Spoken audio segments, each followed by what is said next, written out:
Hello, good morning बेटा। अभी हम लोग 9th क्लास केमिस्ट्री पढ़ेंगे। चैप्टर आपका चल रहा था सेकंड, जो एक्चुअली खत्म हो चुका है। कल हमने चैप्टर सेकंड को खत्म किया। तो जहां ही खत्म होता है, लास्ट टॉपिक था आपका प्योरिफिकेशन ऑफ ड्रिंकिंग वाटर।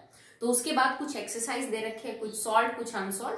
पहले उनको डिस्कस करेंगे, फिर हम जो एनसीईआरटी के न्यूमेरिकल्स हैं या फिर क्वेश्चंस हैं उनको पढ़ेंगे, सॉल्व करेंगे। ओके, तो चलिए स्टार्ट करते हैं with the solve problems. And first problem is how can you separate the constituent of from a mixture containing ammonium chloride, sand and iron fillings।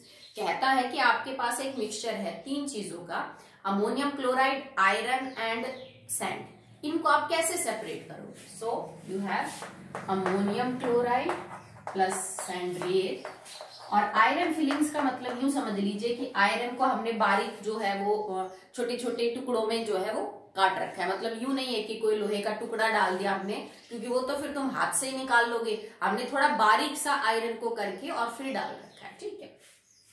तो इसमें प्रॉपर्टी होती है सब्लिमेशन की। आयरन के अंदर प्रॉपर्टी है कि ये मैग्नेटिक होता है, मतलब it is attracted by the magnet. हम इन दो चीजों को यूज करके इन मिक्सचर में से तीनों को सेपरेट करेंगे, ठीक है। मान लीजिए आपने एक कंटेनर के अंदर, चाइना डिश के अंदर आपने ये मिक्सचर ले रखा है। सबसे पहले आप इसके पास एक मैग्नेट को लेके जाओगे, या फिर यूं कर लीजिए, अगर आप कटोरी भी ना सही तो किसी पेपर के ऊपर इस मिक्सचर को बहुत अच्छे से फैला दीजिए, ठीक है। एक शीट ले लीजिए और उस शीट के ऊपर आप आराम से इस मिक्सचर को ऐसे स्प्रेड कर दीजिए और फिर इसके ऊपर से कई बार मैग्नेट को घुमाइए, क्योंकि आयरन जितना भी इस मिक्सचर के अंदर मौजूद होगा वो मैग्नेट की तरफ अट्रैक्ट होगा, तो सारा मैग्नेट पे चिपक जाएगा। जितना भी लोहा होगा वो सब मैग्नेट पे चिपक जाएगा। आप चाहो तो इसको टच भी कर लो, इसके ऊपर घुमा के देख लो, मैग्नेट को इसके टच कर लो, बार बार करके देखो, ठीक है। जितना आयरन होगा वो सारा धीरे धीरे मैग्नेट के ऊपर चिपक जाएगा। कुछ आयरन चिपका मैग्नेट के ऊपर, फिर उस आयरन को एक साइड में झाड़ लो, फिर दोबारा उस मैग्नेट को यूज करो। मतलब करते रहो जब तक कि आपको लगे हाँ भाई ज्यादातर जो आयरन मैक्सिमम था मिक्सचर में वो हमने बाहर निकाल लिया, ठीक है। तो इस तरह से आयरन जो है वो बाहर निकल गया। अब तुम्हारे पास दो चीजें बच गई, अमोनियम क्लोराइड एंड सैंड। अब आप इस मिक्सचर को, जिसमें से आयरन बाहर निकल चुका है, इसको बेटा आप हीट कर दीजिए। वो सेटअप याद है ना, हमने एक चाइना डिश के अंदर फनल को उल्टा किया था, ठीक है। उसके ऊपर कॉटन लगा दिया था, नीचे से गर्म किया था। तो आपके पास ये दोनों चीजें जो है ना, अमोनियम क्लोराइड और सैंड, इसको यहां लेके हम गर्म करेंगे। तो अमोनियम क्लोराइड के अंदर तो प्रॉपर्टी है कि वो सब्लिमेशन कर सकता है। वो सॉलिड सीधा गर्म करने पे गैस में कन्वर्ट होगा। वो अमोनियम क्लोराइड गैस की फॉर्म में, वेपर्स की फॉर्म में अंदर भर जाएगी। जब आप इसको ठंडा करने के लिए छोड़ेंगे तो इस फनल के अंदर की तरफ चिपक जाएगा सारा जो अमोनियम क्लोराइड है सॉलिड स्टेट में। ठंडा करने पे आप फनल को बाहर निकालो, अमोनियम क्लोराइड को कुरच के निकाल दो। तो इस चाइना डिश में जो चीज बच गई वो रेत है, क्योंकि रेत के अंदर तो सब्लिमेशन करने की प्रॉपर्टी नहीं होती। तो हमने दो स्टेप करके अलग अलग कर दिए तीनों कंपोनेंट्स को मिक्सचर में से। आयरन को बाहर निकालने के लिए मैग्नेट का यूज किया, इन दोनों में से सॉर्ट आउट करने के लिए अमोनियम क्लोराइड की सब्लिमेशन वाली प्रॉपर्टी जो है वो यूज की। तो सारा अमोनियम क्लोराइड इस फनल के अंदर की तरफ चिपक जाएगा। जैसे सर्दियों में रॉड के ऊपर वो व्हाइट व्हाइट परत नहीं चढ़ जाती, तुम उसको कुरचते हो, थोड़ा ठक ठक करते हो तो वो निकल जाती है। ऐसे इसके तरफ जो है वो आप कुरेच के आराम से उसको निकाल सकते, ठीक है। चलिए, तो फर्स्ट क्वेश्चन इतना ही था। स्टेप बाय स्टेप आपको ये सारी चीज करके दिखानी थी कि पहले आपको क्या करना है फिर क्या करना है, तब ये आपका मिक्सचर सेपरेट होगा। Now the second solve problem, name the method use for the separation of the following mixtures. आपको कुछ मिक्सचर दे रखे हैं, आपको सिर्फ वो टेक्निक का नाम बताना है, मेथड का नाम बताना है कि भाई ऐसे लिक्विड है तो इनको किससे सेपरेट करते हैं। हमने 4 या 5 वीडियो की थी बेटा separating the components of a mixture, and depending upon कि मिक्सचर में कौन कौन से कंपोनेंट है, आपका मिक्सचर सेपरेट करने का तरीका अलग अलग होता है। सबके लिए एक जैसा तरीका इस्तेमाल नहीं करते। ओके, तो चलिए स्टार्ट करते हैं विद द फर्स्ट वन, ठीक है। तो पहला इसके अंदर है colouring matter in a ink. तो देखो, अगर तुम्हारे पास कोई इंक है, मान लीजिए ब्लू इंक है तो और ब्लैक इंक है, तो यूजुअली उसके अंदर सिर्फ ये नहीं है कि भाई एक सॉल्वेंट और काली डाई आपने डाल रखी है, या सॉल्वेंट और नीली या लाल डाई है। डाई जो है, इंक जो है, वो कई सारे रंगों का कॉम्बिनेशन होता है। तो कई सारे रंग इंक में से बाहर निकालने के लिए हम कौन सी टेक्निक यूज करते हैं? क्रोमैटोग्राफी। हमने पढ़ा भी था इसको। ये शुरुआत में यूज ही कलर कंपोनेंट्स को अलग अलग करने के लिए करी गई थी। ओके, नेक्स्ट है सेकंड, क्रीम फ्रॉम मिल्क, मतलब दूध में से मक्खन को बाहर निकालने के लिए हम उसको मथते हैं रई से, ठीक है, तो इट इज सेंट्रीफ्यूगेशन।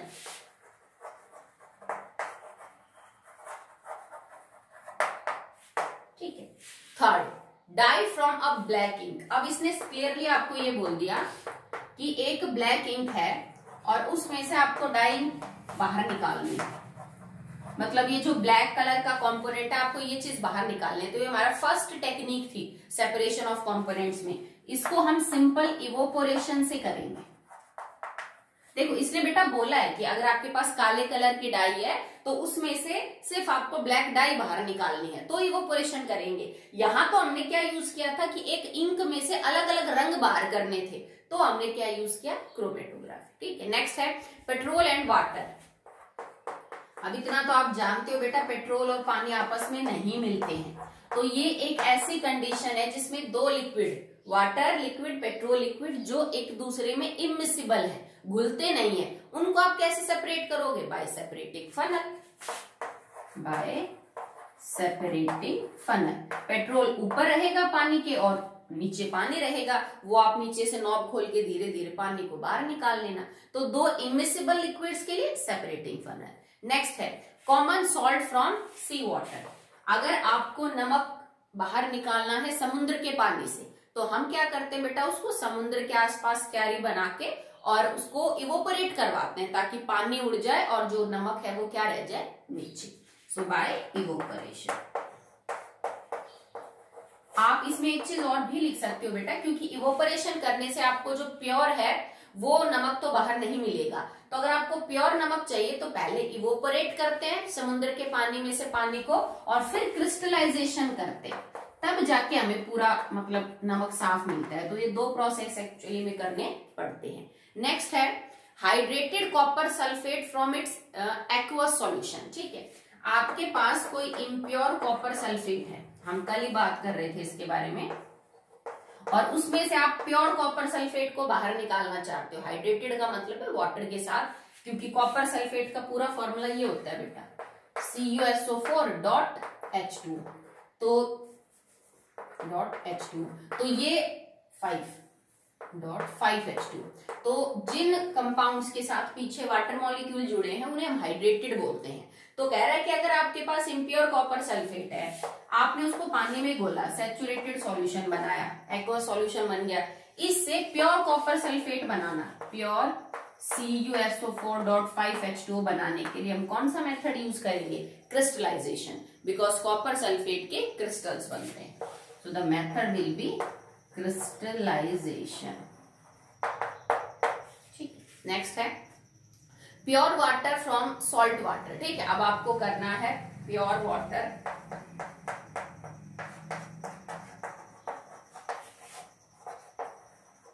और सॉल्ट वाटर आपके पास सॉल्यूशन। ठीक है, मतलब नमक का पानी जो है बेटा वो आपने ले रखा है और उसमें से आपको पानी को जो है वो सेपरेट आउट करना है। अब इसको आप कैसे कर सकते हो? It can be done by evaporation, नहीं तो अगर हाँ प्योर लिख रखा है, क्योंकि फिर आप उसको कलेक्ट कैसे करेंगे अगर इवोपरेशन हो जाएगा तो आप इसमें बेटर टेक्निक यूज कर सकते हैं डिस्टिलेशन। ठीक है, आपके पास एक नमक का घोल है पानी के साथ और आप चाहते हो उसमें से पानी को मैं अलग करूं, नमक को नहीं। नमक को करना होता तो इवोपरेशन कर देते, पानी चला जाता, नमक नीचे रह जाता। हमें प्योर पानी चाहिए, मतलब हमें पानी को सेव करना है। ठीक है, तो आप डिस्टिलेशन टेक्निक यूज करिए। डिस्टिलेशन में हम क्या करेंगे? मतलब सिंपल डिस्टिलेशन, आप नमक के पानी का जो घोल है उसको आप हीट करिए, तो जैसे ही 100 डिग्री टेम्परेचर आ जाएगा पानी बॉईल करना स्टार्ट कर देगा। और बेटा नमक का बॉइलिंग पॉइंट तो बड़ा हाई होता है, 100 के आसपास भी नहीं होता है, हजारों में होता है। ठीक है, तो 100 डिग्री सेल्सियस के ऊपर पानी के वेपर बनना स्टार्ट हो जाएंगे। आप उन वेपर को आगे जाके कंडेंसर में से ठंडा कर लो और प्योर वाटर आपके पास क्या निकल जाएगा बेटा? बाहर निकल जाएगा। ठीक है, तो हम डिस्टिलेशन टेक्निक यूज करेंगे। देखो इसमें थोड़ा कंफ्यूज नहीं होना। अगर वो हमने एक चीज यहाँ की थी, ठीक है, अगर सॉल्ट सी वाटर में से सॉल्ट बाहर निकालना था तो इवोपोरेशन, बट सॉल्ट वाटर में से पानी बाहर निकालना है तो हम डिस्टिलेशन टेक्निक को यूज करेंगे।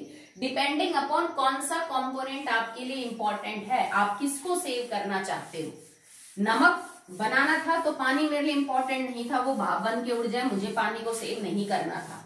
बट अगर आपको पानी ही प्योर बाहर निकालना है, आपके लिए NaCl अब इंपॉर्टेंट नहीं है, तो हम अब डिस्टिलेशन का मेथड यूज करेंगे। और डिस्टिलेशन में वैसे भी नीचे NaCl बच जाएगा, ठीक है। तो अगला आपके पास है that is petrol from crude oil. Petrol crude oil से, क्रूड ऑयल का मतलब होता है बेटा कच्चा तेल। तो कच्चा तेल एक बहुत ही गाढ़ा ब्लैक कलर का लिक्विड होता है जिसमें बहुत सारी चीजें मिक्स होती हैं। Petrol, diesel, kerosene oil, wax, Vaseline, jelly, बहुत सारी चीजें होती हैं।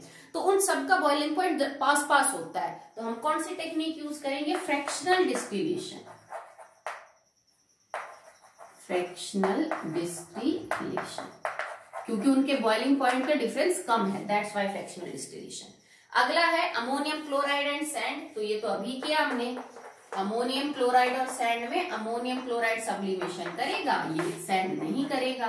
तो सब्लिमेशन करके हम इनको सेपरेट आउट कर सकते हैं, ठीक है। नेक्स्ट है बेंजीन एंड टॉलिन। तो ये दो ऑर्गेनिक कंपाउंड हैं जिनका स्ट्रक्चर मैंने आपको शायद समझाया था। टॉलिन ये होता है बेटा 6 कार्बन हेक्सागन की फॉर्म में जुड़े होते हैं, डबल डबल डबल, यहाँ होता है CH3, यहाँ हर जगह 2-2 हाइड्रोजन।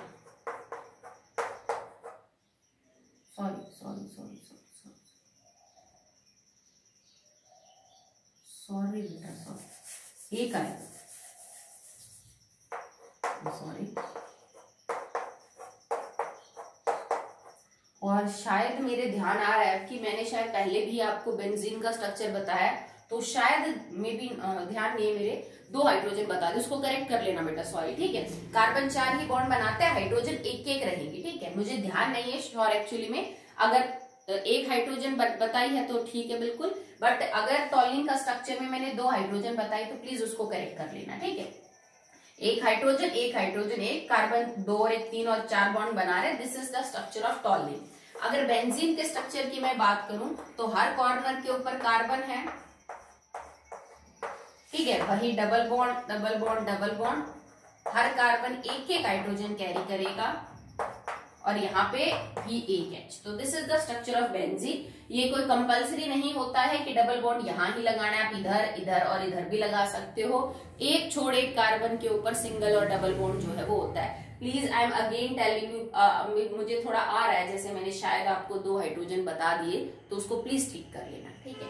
तो this is benzene and this is toluene, both are the organic compounds. इनका इन्होंने क्लियरली बॉइलिंग पॉइंट दे रखा है, जैसे 80.1 डिग्री सेल्सियस तो है इसका, और अगले का दे रखा है 110.6 डिग्री सेल्सियस। तो भाई 2 लिक्विड्स है, दोनों एक दूसरे के अंदर मिसिबल है, ये दोनों ना ऑर्गेनिक कंपाउंड्स है, एक दूसरे के अंदर घुल जाते हैं। तो जब मिसिबल लिक्विड्स के सेपरेशन की बात आती है तो हमारे पास टेक्निक है डिस्टिलेशन। उसमें वो सिंपल भी हो सकता है और उसमें वो फ्रैक्शनल भी हो सकता है। दोनों में डिफरेंस क्या था कि आप 2 लिक्विड्स के बॉइलिंग पॉइंट का अंतर पता कर लीजिए। अब देखो आप डिफरेंस निकाल लीजिए, 106 एंड 80.1, तो that will B 5, 0, 3 and all. Okay, so 30.5 degree Celsius आपका डिफरेंस है। अब आप देखिए फ्रैक्शनल डिस्टिलेशन कब यूज किया जाता है? जब 2 लिक्विड्स के बीच का जो डिफरेंस है वो 25 केल्विन या उससे कम हो, या 25 डिग्री सेल्सियस या उससे कम हो। यहाँ पे तो डिफरेंस 30.5 है, जबकि सिंपल डिस्टिलेशन में आप 30 या उससे ऊपर का जो डिफरेंस है बॉइलिंग पॉइंट का वो हो तो यूज कर सकते हो। तो हम यहाँ पे सिंपल डिस्टिलेशन यूज करेंगे। सिंपल डिस्टिलेशन जो है वो हम यहाँ पे यूज करेंगे। ओके, तो that will be the name of techniques that is used to separate these type of mixtures. Okay, चलिए नेक्स्ट देखते हैं थर्ड प्रॉब्लम आपकी। ये बहुत सिंपल है बेटा, और इस टाइप के क्वेश्चन अक्सर पूछे जाते हैं इस चैप्टर में। कोई 3 पॉइंट्स दे देंगे आपको कि 3 मिक्सचर है, इनको सेपरेट करने के लिए 3 टेक्निक लिखो, वो 3 नंबर का क्वेश्चन होगा। तो आपको ना टाइम लगेगा ना आपके नंबर कटेंगे। अगर आपने पढ़ा है तो आप एग्जैक्टली बता सकते हो।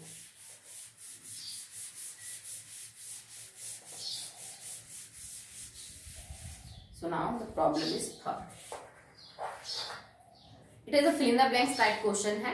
Ammonium chloride is separated from a mixture of ammonium chloride and sand. तो सेम रिपीटेड क्वेश्चन है, पहले में भी पूछ लिया, दूसरे में भी, तीसरे में भी. कह रहा है कि अमोनियम क्लोराइड को सैंड से अलग करने के लिए आप जो मेथड यूज करोगे वो कौन सा होगा बेटा? तो सब्लिमेशन. ओके, नेक्स्ट है pure iodine can be obtained from impure iodine by the process of. अब ये कह रहा है आपके पास एक सैंपल है जिसमें इम्प्योर आयोडीन है, मतलब आयोडीन के साथ कुछ इम्प्योरिटीज मिली हुई है, उसमें से आपको प्योर आयोडीन बाहर निकालना है. तो यहां भी आप कौन सा मेथड यूज करोगे? सब्लिमेशन.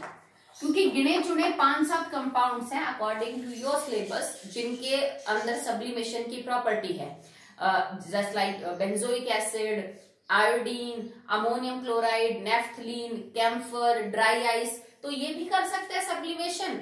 आप इम्प्योर आयोडीन को हीट करो, प्योर आयोडीन के तो वेपर बन जाएंगे, सब्लिमेशन हो जाएगा, इम्प्योरिटीज नीचे रह जाएंगी. ठीक है, फिर ठंडा करके बाहर निकाल लो.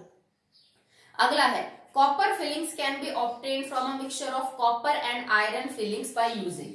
क्या कह रहा है? कॉपर या आपने कॉपर और आयरन दोनों को मिक्स कर रखा है, मतलब यूं समझ लो कि कॉपर का भी थोड़ा चूरा सा बना लिया, आयरन का भी चूरा बना लिया. और इन दोनों में से अगर आपको आयरन और कॉपर को अलग अलग करना है तो क्या टेक्निक यूज करोगे? भाई हम मैग्नेट को यूज कर सकते हैं, क्योंकि लोहा जो है वो मैग्नेट की तरफ अट्रैक्ट हो जाएगा, तो नीचे अपने आप क्या बचेगा? That is copper. Okay. When sodium hydroxide is added to copper sulfate, when sodium hydroxide, तो ये फॉर्मूला होता है बेटा NaOH. This is sodium hydroxide is added to copper sulfate. Copper sulfate is CuSO4. This is copper sulfate. Okay. A pale blue precipitate of copper hydroxide is obtained. तो कह रहा है कि जब मैं इन दोनों को मिक्स करता हूं तो मेरे पास क्या बनता है? प्रेसिपिटेट का मतलब होता है अगर आप दो चीजों को आपस में घोले और आपको कुछ देर बाद लगे कि एक चीज बॉटम में बैठ गई है, वो घुल नहीं रही सॉल्यूशन में, तो हम उसको प्रेसिपिटेट बोलते हैं. ठीक है. जैसे मान लो आप दो सॉल्यूशंस को मिक्स करें और कुछ देर बाद आपको एक चीज नीचे बॉटम में बैठ जाए सॉलिड फॉर्म में, that is called as precipitate. तो ये कह रहा है कि जब मैंने इन दोनों को मिक्स किया ना तो मेरे पास कॉपर हाइड्रोक्साइड के प्रेसिपिटेट मिले, पीपीटी मिलते हैं शॉर्ट फॉर्म में, और इसका कलर लिख रखा है इसने पेल ब्लू. पेल का मतलब ब्लू का होता है हल्का नीला. ठीक है, क्योंकि इसका कलर जो है वो नीला होता है, ये बेटा कलरलेस है. NaOH का सॉल्यूशन कलरलेस, ये सॉल्यूशन ब्लू है, और इन दोनों को मिलाने के बाद जो ये कंपाउंड बना copper hydroxide, this is copper hydroxide. इसका कलर हल्का नीला है. ठीक है. This precipitate can be separated from the mixture by a process of. किया क्या गया था बेटा? हमने कॉपर सल्फेट को NaOH के एक्वस सॉल्यूशन में डिसॉल्व किया था. पहले NaOH को पानी में घोला, उसके बाद उसमें कॉपर सल्फेट घोला, ये चीज बन गई. अब ये जो कॉपर हाइड्रोक्साइड है ना, ये पीपीटी की फॉर्म में, मतलब सॉलिड फॉर्म में, सॉलिड पाउडर की फॉर्म में एक सॉल्यूशन में नीचे बैठ गया. अब इसको कैसे बाहर निकालोगे? Simple, bye filtration. जैसे तुम रेत और पानी को मिलाते हो तो कुछ देर बाद जब उसको बिना हिलाए डलाए छोड़ते हो आप, तो रेत नीचे बैठ जाता है, पानी ऊपर. बिल्कुल सेम कंडीशन है. वो रेत आपका कॉपर हाइड्रोक्साइड की तरह है. इस रेत को कैसे बाहर निकालते हैं पानी में से? पहले तो हम ऊपर का पानी निथार लेते हैं, और जब लगे कि पानी के साथ रेत भी बाहर आने लग गया तो हम फिल्टर पेपर से छान लेते हैं. फिल्टर पेपर पे रेत रह जाता है, नीचे पानी. तो सेम चीज आप यहाँ यूज करो. आप जब इस सॉल्यूशन को फिल्टर पेपर में से गुजारोगे तो जो पीपीटी है कॉपर हाइड्रोक्साइड के, वो फिल्टर पेपर के ऊपर और आपका सॉल्यूशन नीचे. तो कौन सी टेक्निक यूज करेंगे? Filtration. Technique use is filtration. आगे देखिए बेटा. Now, the next and the last question in this category that is solved problem is alcohol can be obtained from a mixture of alcohol and water. आपके पास alcohol और water है, जिन दोनों का आपका boiling point दे रखा है, that is 78 degree Celsius and 100 degree Celsius. ठीक है, दोनों का बॉइलिंग पॉइंट गिवन है. Is separated by a process of. तो एक्चुअली में आपको ये पता करना है कि what is the difference between the two liquids of boiling point. Boiling point के डिफरेंस से आप ये तो समझ ही गए होंगे कि अल्कोहल और पानी आपस में बहुत अच्छे से मिक्स होते हैं, तो ये दोनों मिक्सिबल लिक्विड है। तो मिक्सिबल लिक्विड को सेपरेट करने के लिए हम डिस्टिलेशन यूज करते हैं, पर सिंपल या फ्रैक्शनल वो डिपेंड करता है बॉइलिंग पॉइंट के डिफरेंस पे। तो आप पहले इनका जो बॉइलिंग पॉइंट का डिफरेंस है वो आप पता कर लीजिए। तो जब आप बॉइलिंग पॉइंट के डिफरेंस पता करेंगे तो that comes out to be 22 degree Celsius, मतलब it is lesser than 25 degree Celsius. Simple सी बात है, 25 डिग्री सेल्सियस से कम है तो मतलब क्या यूज करेंगे, fractional distillation. So that is fractional distillation. Okay चलिए, तो एक तो आप ये एक्सरसाइज कर लेना, इसमें 3-4 क्वेश्चन है, ज्यादा नहीं है। अब अगले में 4-5 क्वेश्चन प्रैक्टिस क्वेश्चंस जो अगली एक्सरसाइज है उसके करवा रही हूं। So now practice questions. ठीक है, चलिए पहला इसमें Tyndall effect is observe when light passes through. कह रहा है कि जो टेंडल इफेक्ट है वो कब ऑब्जर्व किया जाता है। तो बेटा टेंडल इफेक्ट कोलाइडल सॉल्यूशंस बहुत अच्छा करते हैं, ट्रू सॉल्यूशन वगैरह नहीं करते हैं टेंडल इफेक्ट। तो आपको एक्चुअली में ये पता करना है कि नीचे दिए गए सॉल्यूशन में से कौन सा सॉल्यूशन कोलाइडल है, क्योंकि वो अच्छा टेंडल इफेक्ट शो करेगा। Number 1 is copper sulphate solution, नहीं करेगा। ठीक है, सेकेंड आपके पास है सोडियम क्लोराइड सॉल्यूशन, नहीं करेगा। क्यों? क्योंकि कॉपर सल्फेट का पानी में सॉल्यूशन, नमक का पानी में सॉल्यूशन, ये ट्रू सॉल्यूशन है, ना कि कोई कोलाइडल है। ओके, पानी ये तो सॉल्यूशन ही नहीं है भाई, बात तो मिक्सचर की हो रही है, बात तो सॉल्यूशन की हो रही है, पानी तो एक प्योर कंपाउंड है। ठीक है, नेक्स्ट है स्टार्च सॉल्यूशन। तो जो स्टार्च का सॉल्यूशन है ना बेटा, वो एक कोलाइडल सॉल्यूशन है। स्टार्च सॉल्यूशन टेंडल इफेक्ट शो करेगा, क्योंकि ऊपर तो आपके पास कंपाउंड है, उससे पहले आपके पास कॉपर और नमक का जो सॉल्यूशन है वो एक ट्रू सॉल्यूशन है। और अगर मैं पानी की भी बात करूं तो पानी के पार्टिकल का साइज भी इतना छोटा है कि वो लाइट को स्कैटर नहीं कर सकते, तो they will not show Tyndall effect. तो फर्स्ट हो गया इसमें। Now the second, components of an ink can be separated by. आप कंपोनेंट्स ऑफ अ इंक, अब इंक के कंपोनेंट का मतलब है कि आपने कोई इंक ले रखी और मान लो उसमें 3 रंग है ABC, और तीनों रंग को अलग अलग करके दिखाना। तो ये टेक्निक तो हमने डिटेल में पढ़ी थी, this is chromatography, this is known as chromatography. Okay, next है which of the following mixtures is translucent. अब आपसे ये पूछ रहा है कि ट्रांसल्यूसेंट कौन से हैं। तो देखो बेटा, बात करें ट्रू की, कोलाइडल की और सस्पेंशन की, तो जो ट्रू सॉल्यूशंस होते हैं दैट आर जर्नली ट्रांसपेरेंट, वो ज्यादातर क्या होते हैं बेटा, ट्रांसपेरेंट कैटेगरी के होते हैं। ठीक है, अगर आप बात करें अबाउट द सस्पेंशन कोलाइडल, तो उनकी कैटेगरी ये हो सकती है। ठीक है, ट्रांसल्यूसेंट का मतलब होता है, देखो एक होता है ओपेक, जिनके आर पार नहीं देखा जा सकता, एक है ट्रांसपेरेंट, जिनके आर पार देखा जा सकता है, और एक बीच के होते हैं ट्रांसल्यूसेंट, मतलब थोड़ा धुंधला धुंधला उनके आर पार दिखता है। तो प्रॉपर्टीज क्या थी, ट्रू सॉल्यूशन जो है वो होगा आपका ट्रांसपेरेंट। ठीक है, जो आपके सस्पेंशन होंगे दैट आर ओपेक, उनमें से आप यूजुअली आर पार नहीं देख सकते हैं। जो कोलाइडल सॉल्यूशन होते हैं वो ट्रांसल्यूसेंट होते हैं, जिनसे थोड़ा बहुत धुंधला दिख जाता है। तो हमें ये चेक करना है कि इनमें से कौन सा सॉल्यूशन कोलाइडल है। नंबर 1 सॉल्ट इन वाटर, तो बेटा नमक को पानी में घोलेंगे तो आर पार दिख जाता है अगर कांच के ग्लास में हो तो। शुगर इन वाटर, तो चीनी को पानी में घोलोगे तो भी दिख जाता है। सैंड इन वाटर, तो सैंड इन वाटर बेटा सस्पेंशन है। ठीक, अगर आप रेत को पानी में घोलोगे तो आर पार आपको नहीं दिखेगा। इसके अलावा लास्ट आपके पास डी है, that is milk in water. ठीक है, दूध को आपने पानी में मिक्स कर रखा है, तो मिल्क एक कोलाइडल सॉल्यूशन होता है। तो इसमें एग्जांपल आएगा आपका मिल्क इन वाटर, क्योंकि कोलाइडल सॉल्यूशंस होते हैं जनरली आपके जो ट्रांसल्यूसेंट है वो। ठीक है, नेक्स्ट है फोर्थ क्वेश्चन है इसके अंदर। A student by mistake mixed iron fillings and sulfur powder. He wanted to separate from each other. This method, the method you would advise him to use is to dissolve the mixture in. ये क्या कह रहा है बेटा कि आप ना, एक बच्चे ने गलती से आयरन को और सल्फर को मिक्स कर दिया। भाई उसके पास सल्फर पाउडर था जो कि एक येलो कलर का पाउडर होता है। ठीक है, और उसके पास आयरन का एक ग्रे कलर का पाउडर था, और अब ये इनको सेपरेट करना चाहता है, तो आप इसको क्या एडवाइस दोगे कि ये इसको किन में घोल ले, ठीक है, किस चीज में घोलने से, जो नीचे 4 दी गई हैं उनमें से किसके अंदर घोलने से आप इस मिक्सचर को सेपरेट कर सकते हो। सो नंबर 1 लिख रखा है कि क्या आप इसको बॉइलिंग वाटर में घोलोगे, क्या आप इसको कोल्ड वाटर में घोलोगे, क्या आप इसको कार्बन डाइसल्फाइड में घोलोगे, और क्या आप इसको केरोसिन ऑयल में घोलोगे। तो देखो बेटा, ठंडे या गर्म पानी में घोलने का कोई भी रीजन नहीं। क्यों? क्योंकि ना तो आयरन ठंडे और गर्म पानी के साथ कुछ करता है, ठीक है, वो डिसॉल्व नहीं होगा उसमें। दूसरा, सल्फर नॉन मेटल है, वो भी ठंडे या गर्म पानी के साथ उसकी कोई रिएक्शन नहीं होगी।